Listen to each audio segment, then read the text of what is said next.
Ūkininkų kartoje metas pokalbiui su šio vakaro viešnia Birutė Vėsaitė. Labas vakaras.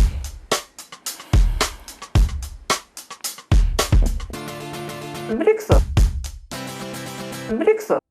Na, žinote, Lietuvai reikia tekstilės, maisto produktų, daug skerdienos, žaliavos, labai daug medienos. Lietuvai reikia darbo vietų, po pirmalkio investicijų, daugiabučių gyventojų ir kiek galima daugiau universiteto, o ne bankų, be abejo. Aš sutinku.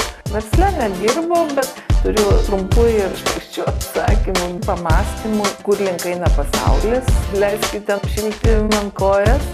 Energetikos ministerija, rankos dar per trumpos, tai yra mano privalumas. Jo pagrindas tai yra eksportas pagrįstas pigia darbo jėga.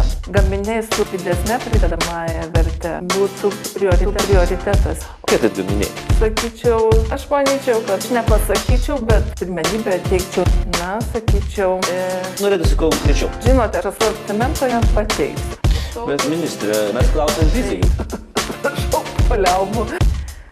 Arba sekretorių ateina iki energetikos ministerijos srityje. Erdvės tikrai yra. Naujos, inovatyvios, žalios technologijos, ne prioritetas. Na, žinote, Lietuvai reikia dujų, Brikso, licencijų ir leidimų, verslininkų, Brikso, verslo aplinkos, Brikso, Kauno Lezo atžvilgių reiktų Brikso, gaminių eksporto. Brikso, viešųjų ir privačių interesų. Brikso, be abejo, aš sutinku.